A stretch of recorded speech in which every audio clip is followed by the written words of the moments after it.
Hi, Rod again, and back with a few tips that might hopefully offer something new, or at the very least, something helpful for you to begin to apply in your coaching right away. Now, I thought it might be a great idea to explore the topic of powerful questions, but for me in a slightly different way. Now, we all learn about these in any professional coach training, yet in my experience, there's more than just a technique for them to be powerful. I am of the belief that if you have just two core skills fairly nailed down as a coach, then you're already doing pretty damn well. To me, the first of these is deep empathic, present-centered and experiential listening. And I'll probably aim to cover this in a little more detail in another clip. Here it's the second key skill, which is awesome, powerful questions that we're going to unpack. And you should be pretty familiar with what these are, but just to recap, they are questions which are open, they're non-leading, they're simple in construction, they tend to reveal and explore something new, some new awareness or a new way of thinking or a different perspective, or even a new possibility for action or direction.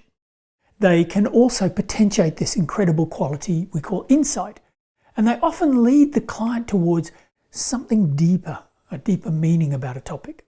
So that all speaks to the formal structure or the framework of these questions, and we'll return to that a little later on, because I'm going to explore the perspective on where they originate from first, of course. Now, I am of the thinking that these two form sort of two aspects or sides. The sort of one is the technical, it means the kind of how we frame or construct these questions, which I've just outlined, and it's really undeniably important.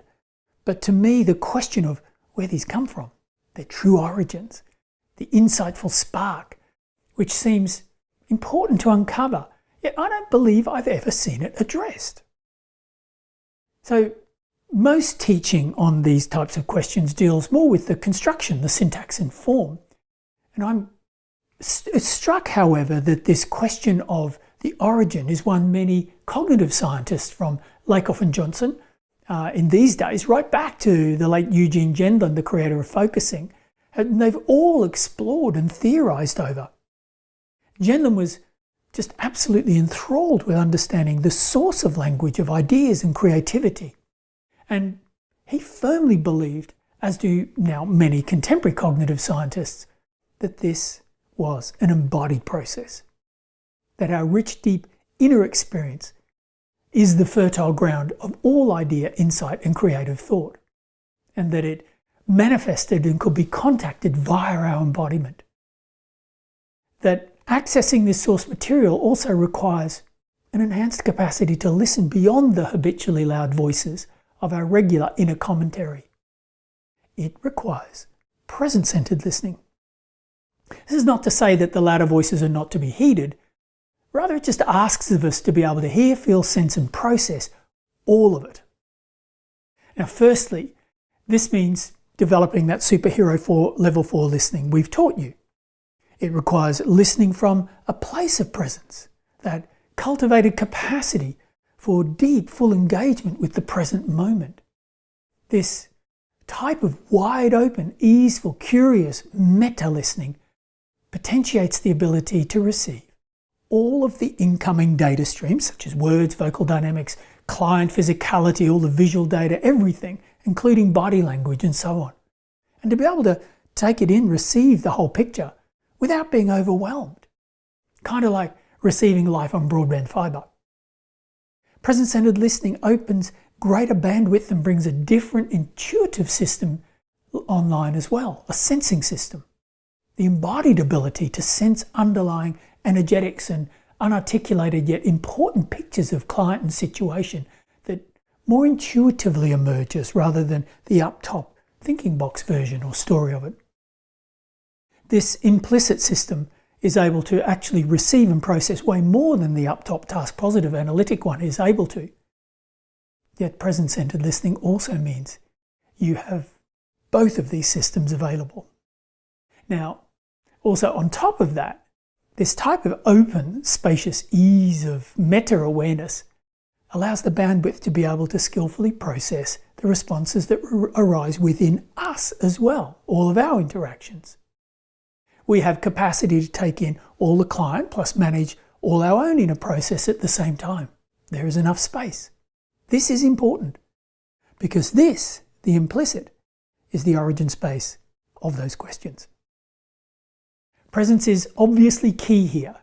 And let's remember that presence is also coloured by attitudes of curiosity, of interest, and ability to not attach to things, of having patience, a sense of ease and space. These attitudes help keep the awareness open and focused, while also supporting the capacity to not get caught up in our own inner world or, say, fall in love with a particular idea, to recognise the solution-generating or fixing mind, that one that goes, oh, I got the answer for this, when a client's kind of unravelling their stuff. And instead we become able to park it and just to be able to see what else is there or what might emerge. That way we make space for other options and then better choices. To be able to sense, say, the fixing energy inside yourself when it might arise and act before it's pushed anything out your mouth. Now, developing this ability helps short-circuit all of those unhelpful tendencies, even to, say, create leading questions, or to jump into teaching or offering coaches solutions, resources and so forth, just way too quickly. So while we know there's also a structural side, how much easier is it if you can catch these way upstream and make other choices? Now, presence also supports our ability to slow things down at times, to allow for space, even silence. It can feel deeply uncomfortable for some of us to do this, as maybe we believe we need to drive sessions along or fill them in order to create more value, or just our excitement picks us up. Now, this is all a mistake. It generally means that we're operating in a kind of untop or an unconscious mode. And while you may ask technically correct, powerful questions sometimes from this kind of mode, to me, it's those which emerge from a deeper, more intuitive space within us that seemingly land in a deeper place in the client. They seem more alive and connected to the client's deeper process. Slowing down also gives vital space for you to feel into the many arising data points and possibilities that feel important, that are constantly showing up through the ongoing live edge of any conversation. Even right now, as you're listening to me, the inner processing that's going on for that, the felt sensing. For you to sense into what seems important then to ask. This budding gem of an idea which then naturally needs some skillful technical witchery to be moulded into a truly powerful question. So there's the first part, which is all about presence, sensing, embodiment, deep listening and slowing down, of connecting into this implicit inner space and bringing all of that online as well as the regular up-top system. So what I'm proposing here is that it's having more at hand that's of value. So broadening out our possibilities and having more systems available. Now next is the forming of the raw idea into something which also lands. Now first, the questions need to be simple. All too often questions get packed out with extraneous words or justifications, context, qualifications and all the rest of it. Or they end up stacked, where we throw two or more questions into one, all of which complicates and just confuses the client and actually takes the impact away. Now listen to this little clip that I'm just going to show you, where the late night host Stephen Colbert asks Governor Andrew Cuomo, where he actually starts with a small lead in and then asks, "How long is this sustainable, sir?" It's not the most powerful of questions, but it's open and it's simple. But he then goes on and on and on, stacking more in there. So just listen to this. Now, I want to talk about the 40 states that are currently on New York's quarantine list, and 3 more now qualify, but they're exempt, which is New Jersey, Connecticut, and Pennsylvania. How long is this sustainable, sir? My home state, South Carolina, is on that list. What's going to happen in the holidays? Are people going to be able to go visit their families? Can I go to South Carolina, come back, and still come into the city to work? How long is this going to go on? Right? You get the picture? So if anything, see how little you can get away with in asking these. Play with that. If a client needs more information, they'll ask for it. Powerful questions are open, not closed. They will generally begin with something like a what, a how, a why, a which, a when even, or a where, rather than is, does, are, can, are. The former of these invite deeper reflection, the latter.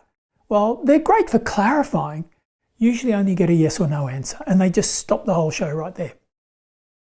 So these powerful questions should also help create new views or meaning or awareness. And one way to say, I might do this, is by asking a client to put, say, notions they brought out together and see what emerges. Sometimes the ideas might not even seem initially to go together, or at least to me, but they all seemed important to the client. And so I just trust that they'll put them together, or their meaning-making system will put them together in a way that I simply can't see. For this, I might ask, so what comes for you when we put all these together? Keeping it simple, giving space, trusting their inner implicit process. Now, if it simply seems that they just bounce off it or come back without any reflection at all, I guess I might add a little more embodied or presencing move and ask, so if we hold it all down here and let it sit, what now comes up for you? So these questions help challenge current assumptions as well, and you might ask, what might be another way we could see this? They would stimulate reflective thinking. Now, apart from other suggestions employing what we call the conditional sense instead of the present, and this adds some juice to the whole show. So asking, say, what could we do, seems to offer a little more potential than what can we do, right? Just seems a little more open, a little more possibility in that. So this is the conditional sense. I also think truly powerful questions touch into something deeper within our clients. They drop them more into the core underlying facets of any issue or topic, rather than just skirt the functional top edge of the iceberg. There are certainly times when our clients are best served by pretty pragmatic coaching, but all too often I hear coaching which only addresses the top level and never seems to bother the underlying inner conditions or motivations. And the reality is, every issue has some kind of underlying dynamics. You may well coach about creating a new, say, schedule for exercise, yet what is it actually serving? What will be different about them this time? What's driving this? These questions help potentiate this quality of insight. Now, this is a radical new way of seeing the world and ourselves, a situation that just seems to suddenly pop into view. Things coalesce. Now, all of these also beg that gift of slowing down in space. They ask this of us and of the conversation. Often the client will stop, say when one of these type of questions lands. You get that, don't you? They go, oh, yeah, that's a good question. And you can see the question working its deep magic, and in those times, what then adds to the power is the coach's ability to simply hold space and let that process unfold. Maybe even a long silence. And that may feel uncomfortable at first if you're not used to it, but with deep connected empathic listening and presencing, you'll see something moving in the client. They may even often, I'll notice that they'll kind of look down or they'll look away. And you can actually almost hear the gears whirring inside of them. Don't rush things in those moments. They'll ask if they need more, or you could even always check in with, so what's happening there for you? So that's my little piece for this clip. And let's just chunk it down a little to begin with. So deep present-centered listening is number one, which allows to effortlessly receive your data and process, keeping you in contact with what feels important in the conversation, and provides the intuitive nuggets which can be formed into this question gold. Number two, we allow space and dynamics. Slow down at times. Support your own inner connection and that of your client by doing so, and your interconnection. You may even request some by, say, asking, would it be okay if we just sat with that for a moment and let it soak in? Number three, as the question makes its way out, there needs to be an appropriate structure and form.